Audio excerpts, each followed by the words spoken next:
Today on the Architecture Unbound podcast, I have my best friend, that was probably super loud, Emily Noel, here with me to talk about what she's doing and what she is working towards in her life with her architecture degree and her architecture career. So I'm so excited to bring her on here and just have her chat with me about all the things. So, Emily, if you just want to tell my audience just a little bit about yourself. We met in college at Wentworth, so we both studied architecture.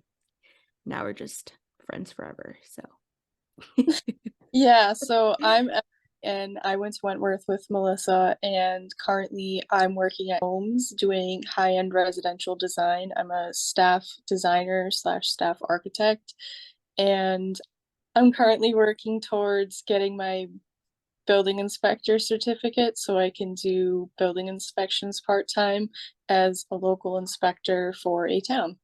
So I've always been super curious when it comes to this route of building inspecting. What really got you down this path? Was it like a specific experience you had that triggered you onto this? What turned you onto this career path?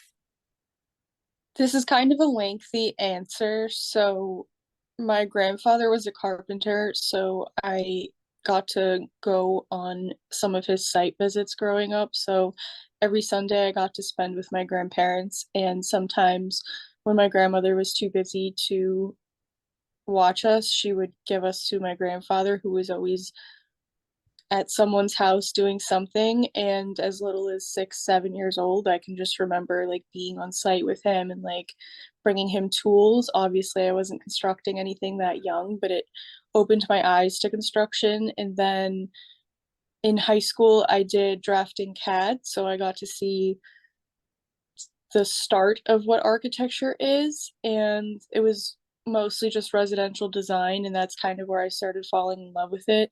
And then HGTV got really big growing up. So I started watching a lot of HGTV and a lot of homes inspections with my dad. That was one of our favorite shows growing up. And then I went to college with you, obviously, and one of my co-ops, I worked for a guy named Felix who was a private building inspector, and basically we just worked for various towns throughout Massachusetts and one in Rhode Island. And following him every day and watching him do inspections kind of opened my eyes to it and realized how cool it can really be to like start something from as simple as a hole in the ground to a final inspection, and then you get to sign off on occupancy and see people move in, and then it's kind of just like a full circle moment, and that's kind of what drew me to building inspections. No, I've always thought it was super cool that you did a co-op that wasn't just a traditional work-in architecture firm, that you got to see early on in school that there was other avenues to go down with an architecture degree that wasn't just sitting at a desk drafting. You're actually one of the people that has one of the most multifaceted job paths that you've done with architecture. So I know you had one before that. Do you want to talk a little bit about that? I think it's interesting that I don't think a I lot of people know wanted that with architecture, you can do so many other things. So you're a high-end residential designer currently.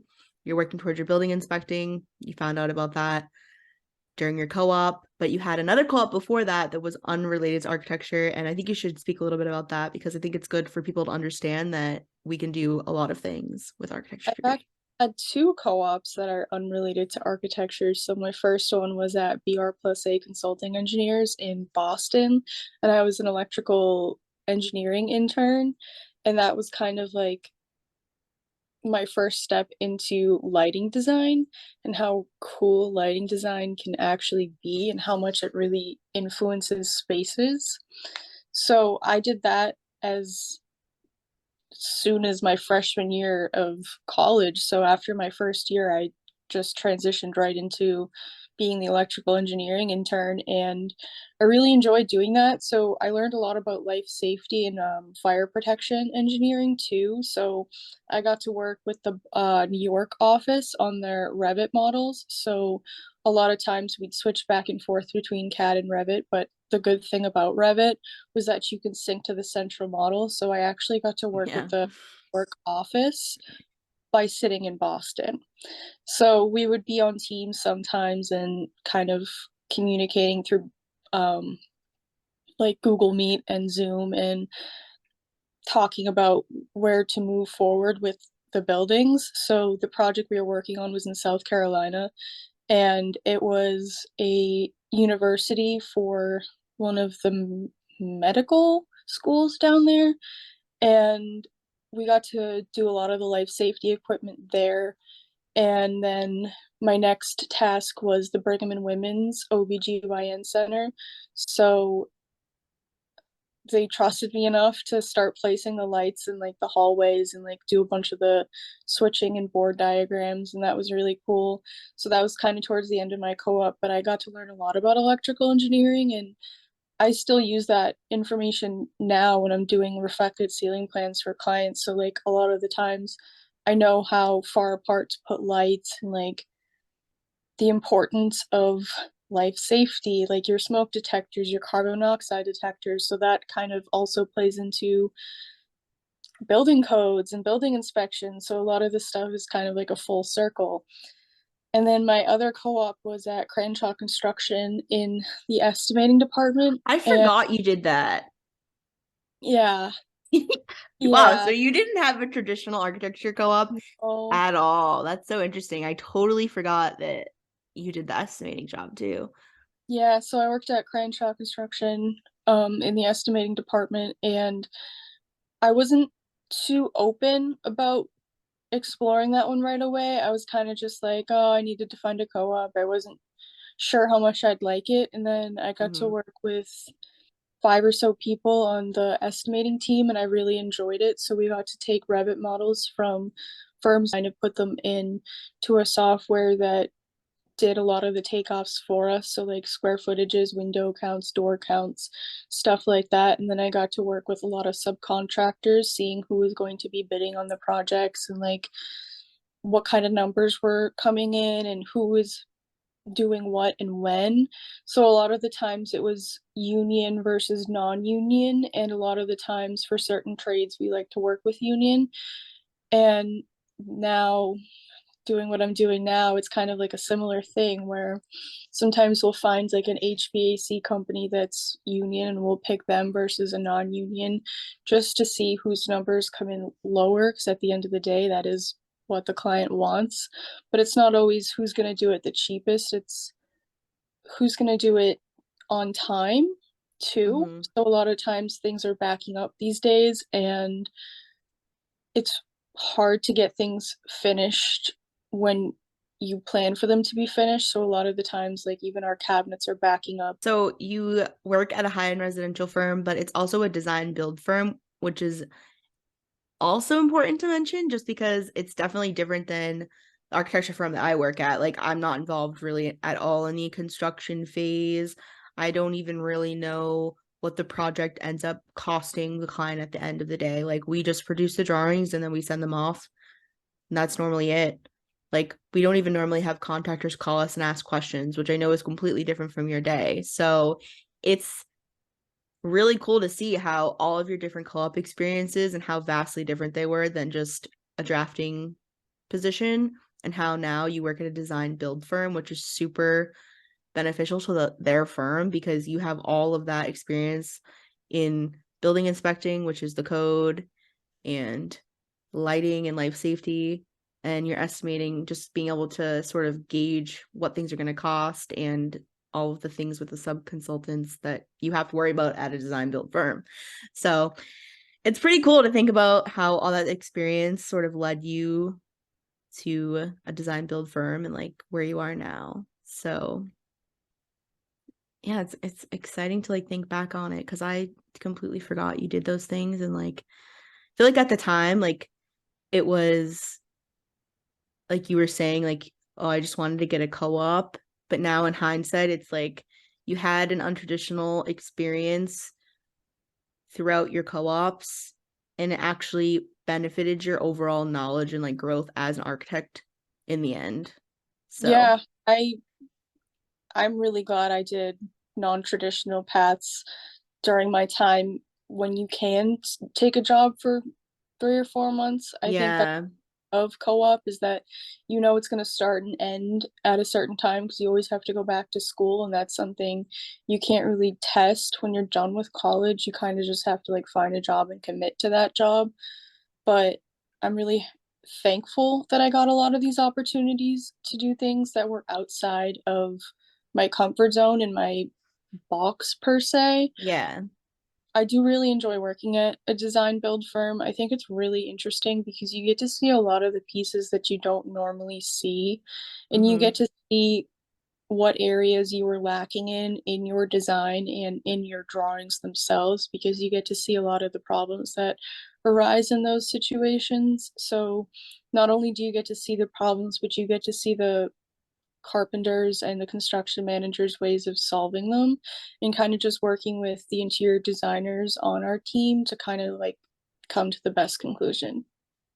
Yeah, I definitely like that you guys see the whole process and you get to be involved on site seeing it built. Like there's obviously pros and cons to everything. Like it can be annoying answering questions all the time, but on the other end of the spectrum, there's me, and I don't ever really see job sites go up. Like I normally just see projects when they're done and we go visit them because we want to see them when they're done. So it's definitely like one of those things where it has pros and cons, but you get to see a whole another side of the industry that you might not see if you work at just a regular architecture firm.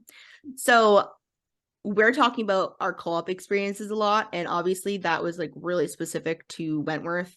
We had to go on a co-op, but obviously not all colleges do that. So this is just like our encouragement to you that when you're on summer break, don't go work at McDonald's. Like get your work out there, put it in a portfolio. Our college made us do those things.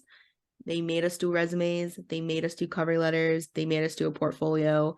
And a lot of colleges don't enforce those things, and therefore you just don't do them because you're in college. You're not worried about it. But if you do that and you get ahead, like having those 3-month intervals of like different jobs every summer and gaining the experience, even if you aren't interested in doing, some of the other aspects and you just want to see what it's like to draft at a firm, there's so many different types of firms you could work at. You could work at a large firm, you could work at a small firm, you could work at a mid-sized firm, you could do residential, you could do high-end residential, you could do commercial. Like there's so many different types of architecture, sizes of firms, and like the way that the size of the firm affects like what you do. So there's a lot of different things, and just experiencing it is the best thing to do. So just push yourself to sort of get a head start during your summer break, get your portfolio ready, and get in as an intern, get experience, figure out if you like it. Don't be afraid to get your feet wet. Mm-hmm. Any Anywhere, find something that you might not even think you might be interested in. Turns out you are. You never know Mm-hmm. until you try. Yeah.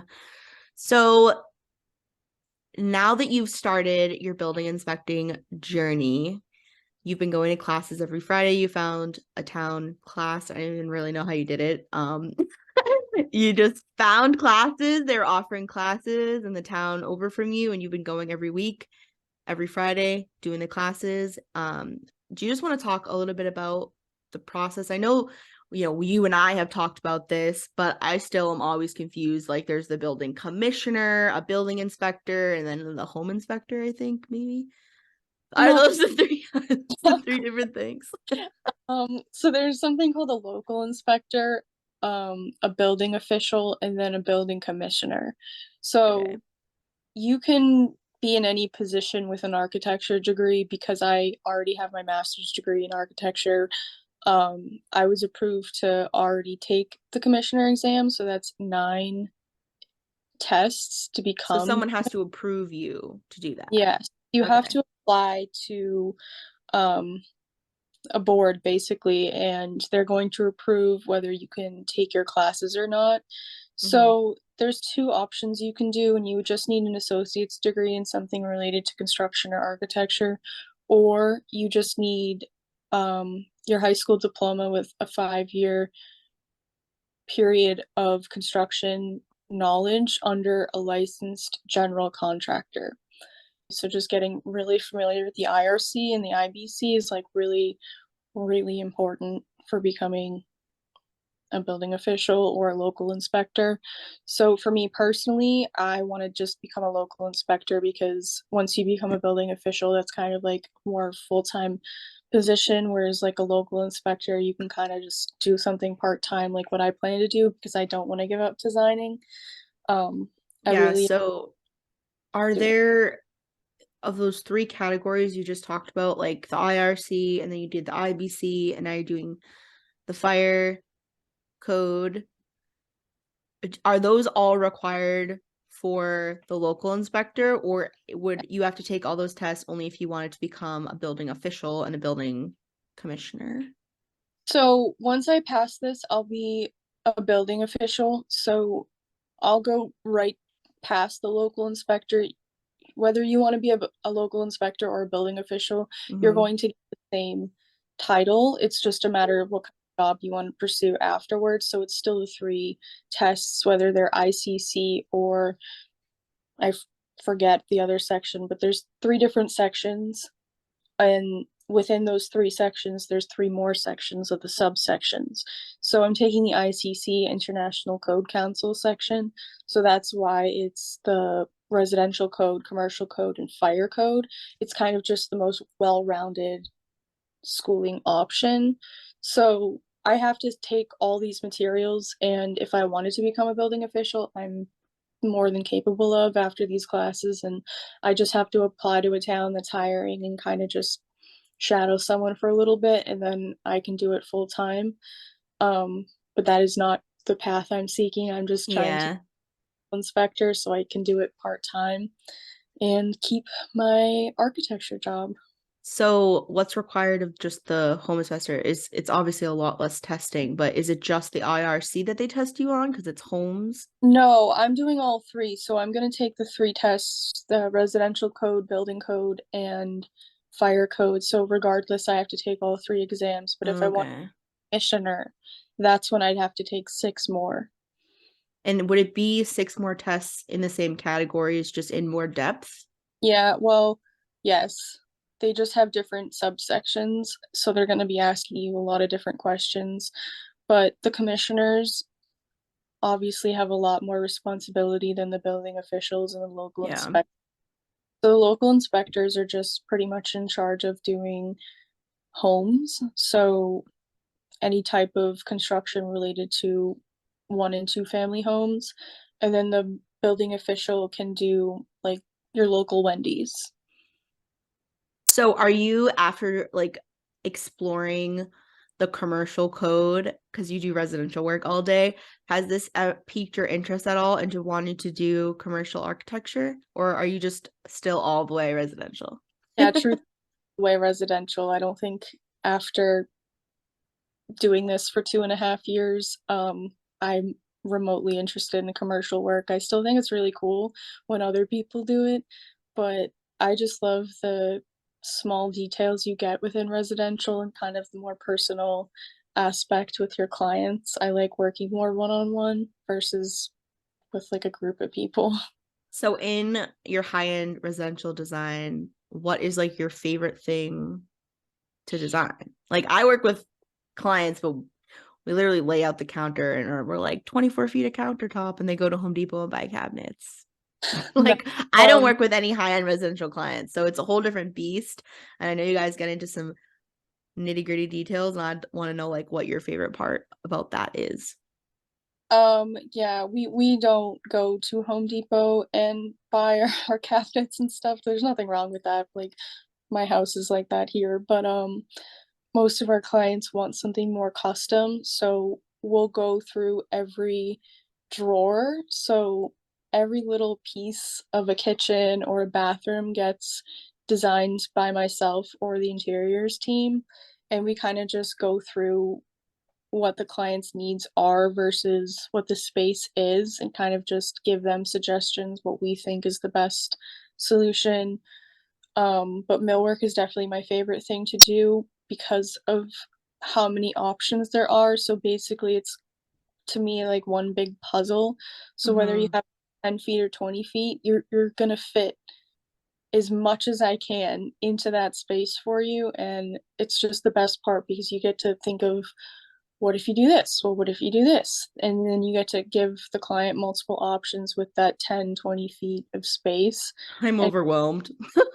Like, yeah, I'm just thinking, so like I literally am already overwhelmed. I'm like, so you like decide how many shelves are in the not cabinets quite. and like if it's gonna be a pull out or Yeah, a opening, like there's a lot of different things that you can put inside cabinets. Like you can get the cabinet makers to make built-in spice racks that pull out. So if you don't want your spice rack to be in your upper cabinet or on your countertop, you can either get it inserted um in your drawer or even in your hood. So like sometimes people have hoods that come all the way down onto the countertop, and you can actually get like a spice rack hidden inside that hood.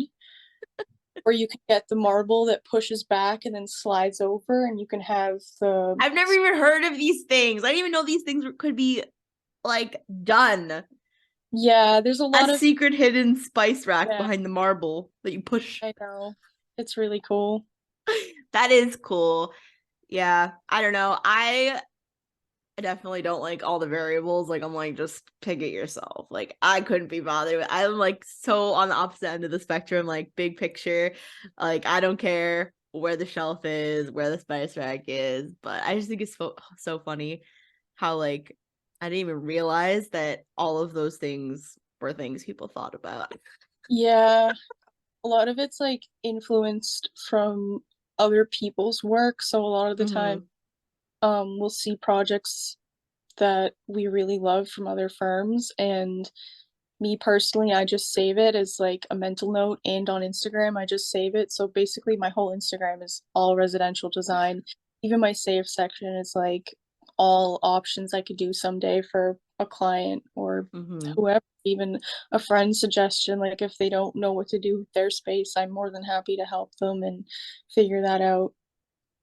With your design job, and now you're going to be going into a home inspector position after you're done with your classes and your testing. What is like your ideal schedule? Like, how do you want to balance all these things? What if you could live like your ideal week?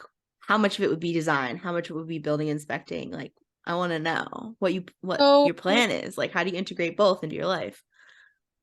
that's a really good question, and one I'm still trying to figure out. But ideally, I work Monday through Wednesday doing residential design, and then Thursdays and Fridays will be for whatever town I end up working for and doing inspections. Do you ever see yourself doing private inspections, or are you just looking to work for a town? So for the time being, I'm going to be working with a town, just getting as much experience as I can. And then I'd like to switch to private, but that's kind of more of like down the road, like family planning time when Mm-hmm. I have more experience to do so, and you can end up charging a lot more, so you can make a little more money doing that. But people always need home inspections, and Yeah. so your town can't get to you. So some people might not even know when they need home inspection. Like, I'm not even, is it only when you buy a house? Like, that's the only time I've ever heard of it. You can waive getting your home inspected when you buy it. I don't recommend it. So, one of the choices I can make down the road is working with one of my good friends, Roy, who's a real estate agent. I can tag along with him while his clients are looking for houses, and I can kind of just do like a slight observation and just give them like a heads up of what's going to need to be done down the road. So if that's not something that they're interested in, then they don't need to worry about getting an inspector. They can just switch and pick a different house. But then Mm-hmm. the other thing is that I can work with Roy to get the house down in price for them. So I can say you need X amount of work done. I think this is a more reasonable number, so maybe I can get $20,000 off someone's home price. And I think that's kind of like something I'm really interested in given the housing market. Yeah, I think that's super valuable. That's something that I never even considered. For some reason, I just thought it would be like you signing off on finished builds, but the whole realtor process and buying process is super interesting because you can go in there and be like, you need to replace all these things. We're not paying the full price. Yeah, especially like electrical, HVAC, plumbing, like if all of that needs to be updated, the silent things that nobody looks at, but I do. Wow. So thank you so much, Emily. All of that was an amazing conversation. I think it's so beneficial to just share the different routes we can go down with our architecture degree. And it's super valuable to just know that you aren't stuck just drafting at a drafting table in CAD. And you can really explore a lot of different other options. So stay committed and get your portfolios together, get your resumes together, get in places over the summer, see what you like, see what you don't like, and just enjoy the process. And don't ever feel like you're stuck. You are never stuck. You can always pivot, and architecture is one of those disciplines that you can pivot very wide. So find what you love and just do it.